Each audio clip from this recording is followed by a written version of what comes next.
The Grow My Cleaning Company podcast helps owners of cleaning companies just like you to grow your company and yourself so you can make more money and finally get the time and money freedom that probably got you into this business. Discover how to automate and create systems that allow you to grow like crazy without losing control. If you dig the show and want to show some love, subscribe, rate, and review on iTunes. It really helps. Enjoy the show. Welcome, everyone. Welcome to our Grow My Cleaning Company podcast. And I am here with the amazing Mike Campion. I know he's usually the one introducing his guests and me, but we're reversing roles today. So I'm being held hostage. I'm not safe. Call somebody. Tracy's running away with the podcast. Help. Yeah, I have a proverbial gun to his head right now. It's virtual.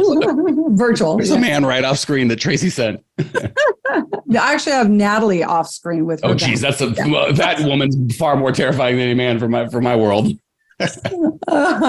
So Mike and I were talking just before we started today about a really, really important topic that we are going to dive into because it is so important right now.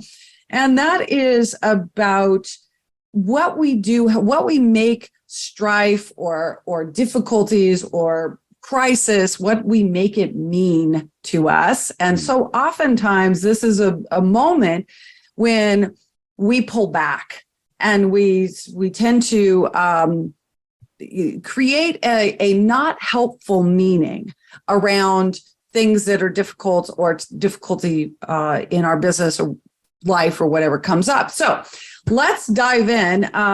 Mike, you gave an example before we started of, for a lot of cleaning company owners, when difficulty happens, what they make it mean. Maybe you can share a little bit more with everybody here so we can dive into the topic.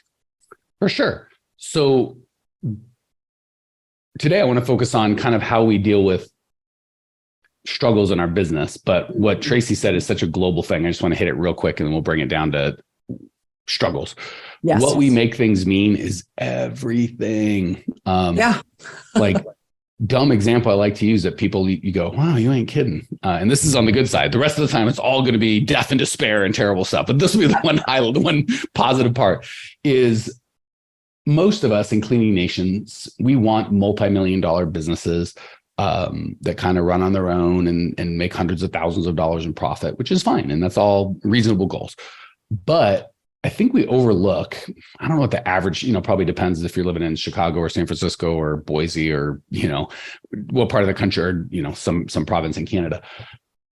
But let's just say $5,300 a month, completely making it up, adjust for your own thing. Let's say for me, we'll call it $5,000. All my bills can be paid for $5,000. I can just make $5,500 a month and I don't have to really work in my business at all. And I can choose to work on it 0 to however much hours I want. And the in it is call it 0 to 10 hours a week. I hate to say 0 because I don't know how to help people do that, but you should be there. I do know how to have people go weeks and weeks at a time with 0 hours. And the weeks that they do go are like 1 or 2 or 3, and then maybe 2 or 3 or 4 weeks in a year. Crap's on fire. You got to jump in and really spend a good 5, 10, 15 hours really getting at it.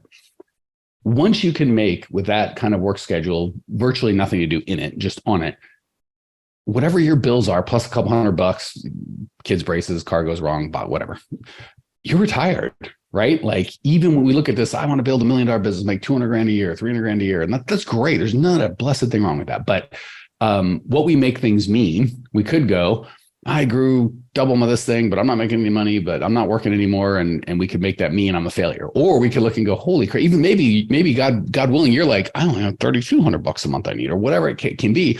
Second, you make a nickel over that, and you have a couple grand in savings just for things go wrong. You're retired. I don't know about you guys. I'd rather, if I need $50,000 a year to live, I'd rather make $50,000 a year and have all my time free than make $150,000 a year, work 60 hours a week, certainly doing something I hate. So what you make it mean, good or bad, is huge. So I didn't want to skip that because that's everything, not just here. The whole, anything you put into my bride, a marriage commitment. Some people go, oh my God, that's the worst thing ever. For me, it's the best thing ever. Having kids, anything in your life, what you make it mean is, I would say, as important, if not more important than the thing that it is. And the beautiful thing is we can't choose a lot of things in our life, but we can choose 100% of what we make it mean. So Absolutely. Tracy just drops a little bomb of genius and walks away like it's no big deal. How dare you? I will unpack that bomb before we go on. So the same thing goes on the downside, right? We lose an employee, or two customers quit at the same time, or we get a complaint, or all of those things happen in 1 week. It never happens where it's evenly spaced, right? Everything goes great for a month and a half, and then Armageddon happens or whatever. We can make that mean I'm stupid. I'm never going to grow. This always happens to me. We can make it mean a lot of things, or we can make it mean, well, I did something in the past that brought this result, and if I want a different result in the future, I'll just try something different. Or we can make it mean this is a gift that God is giving me if I choose to unwrap it. This is an education the world is giving me, or God, however you want to see it, is giving me. I can learn from it, or I can learn nothing, right? This is happening for me instead of to me. God bless it. Leave it to Tracy. That yak. She's like, or why don't you just say these 10 words? I'm like, yes, this is happening for me, not to me. So very few things in life are permanent. And even the permanent ones, let's go deep. I got hit by a car and don't have the use of my body anymore. That's pretty extreme. It's death. And then that's a whole different conversation what happens there. But it's none of the host of this podcast nor the listeners, have a lot of experience with that. We'll go with what we do have experience with. Even that, and that would be tough. I got to be honest. I'm pretty sure if I got paralyzed, I would respond pretty negatively for probably an extended amount of time. But I could choose to go, where's the opportunity in this? What could I have? And obviously, I don't think we want that, and we wouldn't wish that on ourselves. We're still going to look both ways before across the street. But if that could be the reality for that, when we take it way down 1,000 levels to this guy left, where's the opportunity in that? Even just changing the word, look at this problem. My operations manager left. This is going to be a problem. To my operations manager left. What kind of opportunities are? Just that changes everything. Last thing I'm going to turn it back to Tracy because she's got probably a bunch more smart stuff. I have found, and we see this in our groups, which is frustrating because these loving, sweet, amazing, talented people pay us for help. And when they're kicking butt and taking names, they're always on the calls and engaging, which is great. That's a lot of fun to share, right? Like we have such a weird business. A lot of times our spouses or people we love are like, huh, what? They just don't get it when we get a new account or something. We have a new system or whatever. So love sharing that with community that cares. But then when things go bad, they hide. And it's like, well, that's kind of when you need to really engage, or in the hide by just not showing up. And we say BS stuff that's half true. I'm busy. I know you're busy, but you're busy because you're not there. Right. So I found overreachingly, you don't need, when you feel you don't want the help is when you need the help. Kind of when we have that bad attitude, we want to hide and only hang out with people that'll pile on. You don't understand this. So yeah, it does suck. And we just kind of want that energy. And it's offensive almost at first to have energy of a Tracy or a good coach. It's like, well, hold on. Does it have to mean that? Is that really true? Is that completely true? What other things could be true? Those questions are like light, blinding light to someone who just wants to stay in a hole. So A, what have you seen with our folks? And B, what can you recommend in Cleaning Nation when they find themselves in that kicked in the teeth moment, wanting to hide away from effectively help? Well, I want to say something about that in general, right? A truth that, and we've all heard this. I think we know it logically, but I want to apply it to what you just said. We pull back. We tend to pull back. And a lot of our clients, it's like our first reaction, and it's probably an ancient limbic system reaction at first to pull back. But which is good, right? Like if I burn my hand, immediate, right? The immediate reaction is pull back. But the problem is when we go, pull back and then stay back. That, okay, now we need to completely abandon what we were doing. We unplug, we disengage, we misinterpret the signal in our deep survival brain that says, stop what you're doing. So we touch the fire, and instead of saying, obviously pull back, instead of saying, don't touch fire, we go, fire bad, never use fire again. Right, exactly. We make it mean the wrong thing. We misinterpret the signal. So we're not saying, just so everyone's clear, we're not saying you just rush ahead stupidly, but like a big dumb bull, and you just crush through things, and hope you hit the right thing. Sure, take a moment. But when we make it mean we never go back, or we shouldn't go back, or we're wrong for going to, we must have been doing it totally wrong. All of that is where we get into trouble. That's where we start. I call it being right in our wrongness, right? Our righteousness in our wrongness. It's a confirmation bias. We want to start proving that our wrong thoughts are right. And so when you were saying we seek out people that will confirm that for us, oh yeah, no, I'm hiring right now. It's terrible. Oh yeah, I can't even believe that you tried to hire people.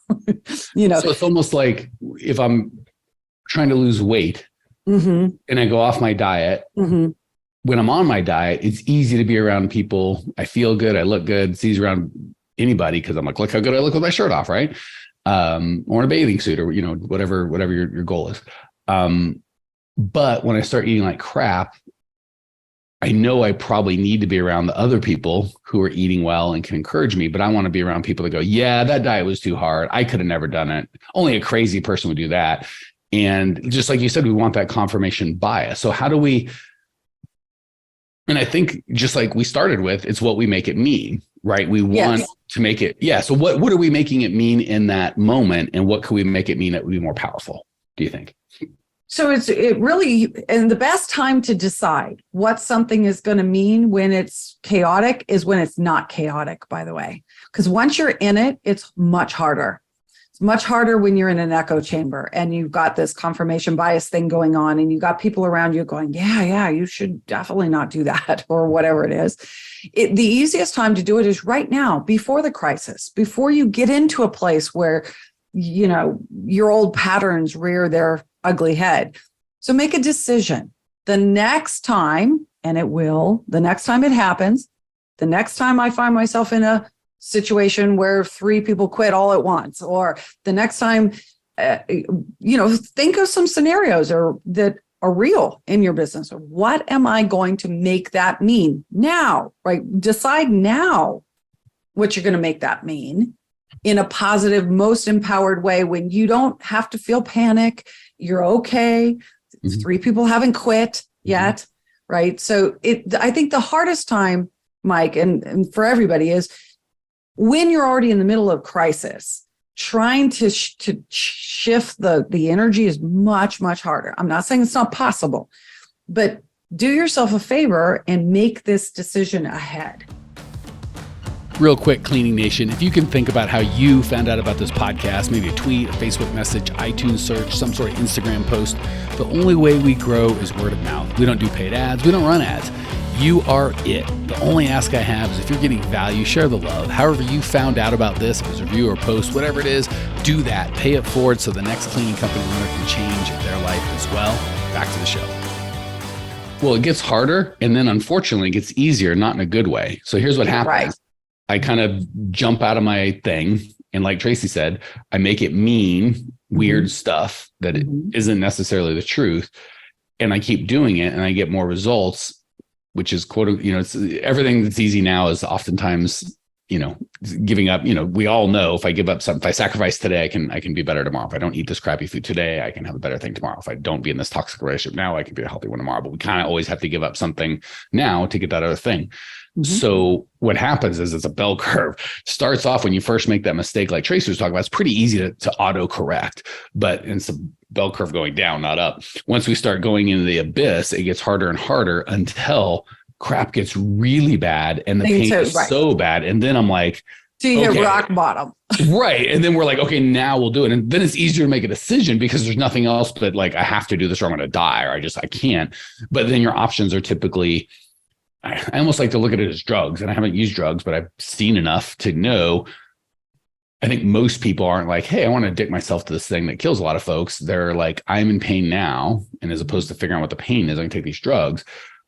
And to the best of my knowledge, it works. You feel you are out of pain for that minute, hour, day, pick your drug. And I'm guessing the duration changes. But the problem is weeks or months later, now all those problems you had before are still there. And now you're addicted to drugs. So it's like, God bless. So the options that you had to deal with the problems before, a lot of those are gone because they assumed you're in your right mind. You don't have a drug problem. You're not spending a bunch of money and time, going out of your mind. Same thing happens when you kind of make weird things. You kind of are like, it was easier to make a decision before, but now I'm in this thing. Yeah, it gives them momentum. And then until you hit a wall and be like, okay, now I'm in so much pain. But by the time you get there, a lot of the options you had at your disposal before are gone.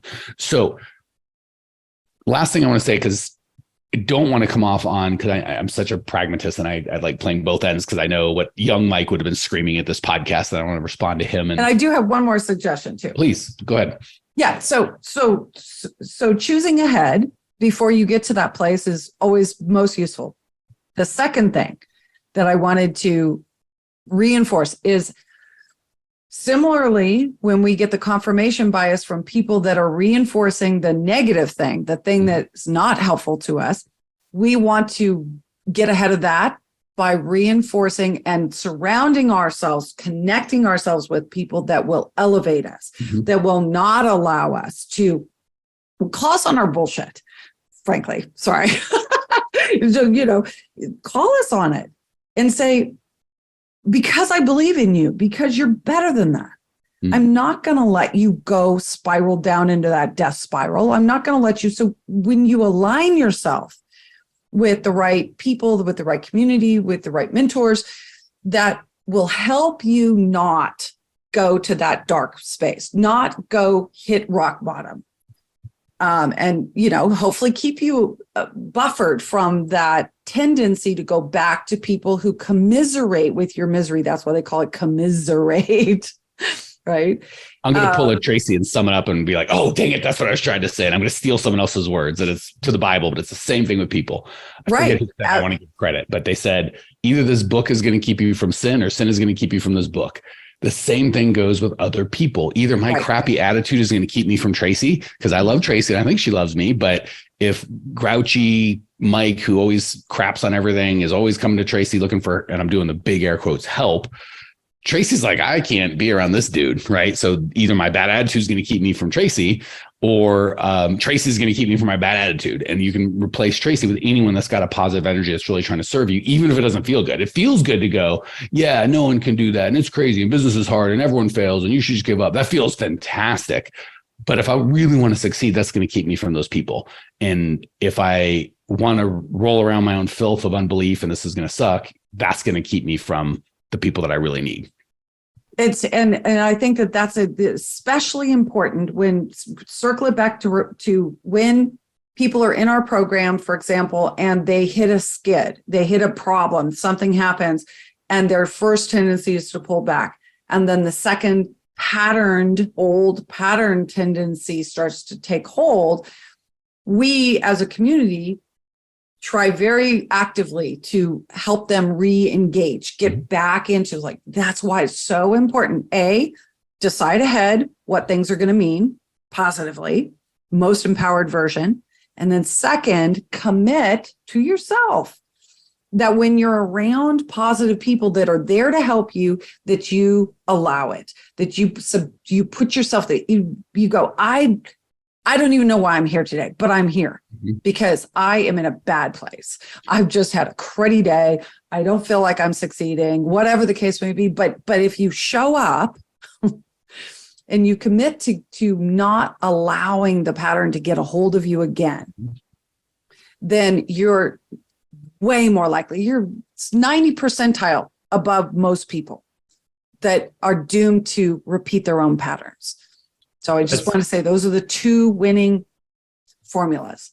So spot on. And when you make that decision to be around the right people, take an action, right? Like with Tracy, her experience is coaching, right? People come to the coaching and I'm constantly telling them, because they do, when our clients can they get a certain amount of coaching calls per period, and they can either do them ad hoc.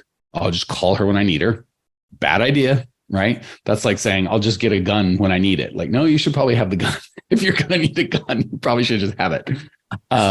Or like if it's twice a month, they could just have a recurring appointment. So they just know, because here's the deal. When you don't feel like you need, and this can be, if you have a professional coach that you have that relationship with, great. Obviously, if you're paying for it, for God's sakes, use it. But even if it's just with your Tracy or someone in your life that you know has that energy that you need, that's not as important as, hey, Trace, can we just meet every other week? Friend, coach, whatever that is. And I'm going to be there no matter what. Because I know if I don't want Tracy in my life because I just want to go to the dark place and she's going to bring annoying light and make me do different things and drag me into my own daggum success. I'm just not going to call her. Easy peasy. And Tracy, how will she know? So she's just going to whatever. But if we have the standing appointment, it's like, God, like working out. Find a workout buddy. I will cheat on myself all day long when it's warm and dark, it's cold and dark out in the world and it's warm and cozy in my bed. And I know if I don't get up now, I'm not going to work out. Easy peasy. But if I told Tracy I'm going to meet her and I know she got her little warm bed and out of her little dark, and she's got her little butt up to the gym. Well, now I got to show up. So when you make that commitment, make it a real commitment with actions attached. Yeah. And I just want to kind of sum up and then I'll let Tracy close us. Last of my thoughts are, the person who, that just will kind of end where we started. So it's all what you mean. So the person who makes it mean when even the people that we coach at a very high level that are working 0 to 10 hours a week in their business, they're going to have 1 to 6 weeks a year where they might have to work 10 or 15 hours a week and on the business.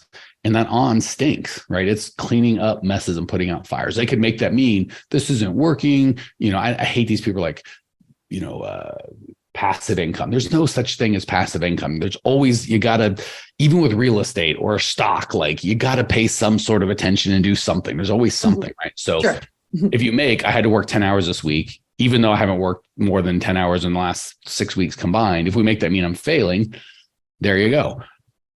How you set up expectations is really important. We get a lot of people that go, well, we're constantly telling them you got to have your hiring funnel running all the time, not just sometimes I'm fully staffed. You don't understand. I know what's going to happen 3.6 weeks later. Well, Mike, 4 people quit. How could I have possibly foreseen that? I don't know. When's the last time 3 people quit? 6 months ago? Well, there you go. You could have possibly foreseen it. So if you expect everything to go perfect all the time, you can't possibly be happy because it won't. It shan't, right? People are like, even when they come to our program, well, things aren't great right now. I know that's when you want to get help. Not if you're looking for a perfect year to grow your business, you wait till you're dead. It's never going to happen. So things are always going to go happen. When they happen, make that mean, yeah, I'm growing. The only time, how things never happen, drop dead, right? That, a rut is just a grave with the ends kicked out. So you stop doing anything. That's a perfect way to make sure we don't do anything. Then you go, nothing bad will happen. You'll just lay down and die. So expect bumps to come in an entrepreneur and go, yeah, this is a good thing. This is the price that no one else is willing to pay. And that's why I have this result and other people work for me because I got to put up with this nonsense. So make it mean you're growing, not failing. Second, you only learn. I've had some really good times in my life that I appreciate, and I had some bad times that at the time I did not appreciate. But I'd say 85 to 100% of the content that we teach and we give to you guys is not from me kicking butt. Probably 85. There's probably 15% of I did something right. I'm like, oh my gosh, this worked. Everyone else should try it. But it's things going badly. So you don't learn when you're down, you learn when you're up. And the last thing is, this does not mean, this is what I'm going to mention earlier before Tracy jumped in with some genius that I'm so glad that she did, is what we are not saying is just keep doing the same thing and hope for a different outcome. That's not the case at all. So it is okay. Just be careful about what you consider the truth. So let's say, perfect example, people trying to get out of cleaning. I've tried to hire before and it never worked. So therefore it'll never work again. Yeah. If you do exactly what you've done before, I wouldn't say it'll never. There's a really good chance you're going to get exactly the same results that you've gotten. Well, I've tried 20 different things. Okay, maybe you need to try 23 or 100 or get a coach and get it right in the first 2 or 3 times. But the belief we're not promoting is just keep trying and it'll magically get better. And I think sometimes we'll do that. I'll just keep banging my head. I'll never give up, Mike. I hear that a lot. I'll never give up. I'll never give up. They won't try anything different because that's scary and hard, but they won't never give up. So they just keep, going on. So not same outcomes, different action, different outcome. And is it possible you do a different outcome and you get a different outcome that you still don't like? Yeah. And then you do different actions again, different actions again. And at least half of being a successful business owner is just, I forget who said this, I want to give credit, but I can't, going from failure to failure with no loss of enthusiasm. So that's really, again, what we make it mean. So really, we started with what you make this mean. We're ending with what you make it mean. Reframe failure is the next step in the process, right? When you look back at the race, the race isn't over until you die or quit. But if you're still going, this thing that's happening now, it may not feel good. A year from now could be like, oh, that was the turning point. All right. I said all I have to say. Tracy, take us home. You're up. All right. Well, bottom line is if we all work hard, and we do, we're going to work hard at something. Don't misinterpret growing pain for suffering. Suffering is when you stay in the same place over and over and just complain about it. So lean in to being uncomfortable for the sake of growth. That's different. That's you being in charge. Speaking of being in charge, let's take action right now. So if you're ready, you're like, okay, I'm ready to take a next step. What do I do? Go to growmycleaningcompany.com and indulge in and give yourself the gift of a free training, right? Mike, you can say a little bit, just a quick, because I know you did it. Didn't you just redo some of that training recently? I know it's pretty cool. We've got, easiest thing I can say is we've done 900 podcasts. I've written 2 books. It's probably the best 40 minutes because it can be overwhelming. It's like, oh my gosh, there's so much. It's just the best, tightest 40 minutes we've got. And if you can't afford the low price of free, the cost of entrance is probably going to be higher than that. No charge for the training. growmycleaningcompany.com. Check it out now. See you there. Well, here we are, the end of the podcast, and you made it. Great job. I've got a little bonus for you for sticking through with me. But like I mentioned before, if you got value out of this podcast and you want to show a little love, subscribe, rate, and review on iTunes, Spotify, wherever the heck you're listening to this thing. Share it with a friend. Share the love. And as a special thank you for those of you that stuck with me to the end, how about I give you my personal phone number so we can text? It's a great way for me to get to know you, your business, your goals personally. So shoot me a text now, 602-932-6431, 602-932-6431. I am the only one who responds to these texts, and I will personally respond to everyone I possibly can as long as this number is manned. Don't know how long we're going to keep this at the end of the podcast, so grab it now, 602-932-6431. Give me a text, say hey, can't wait to meet you.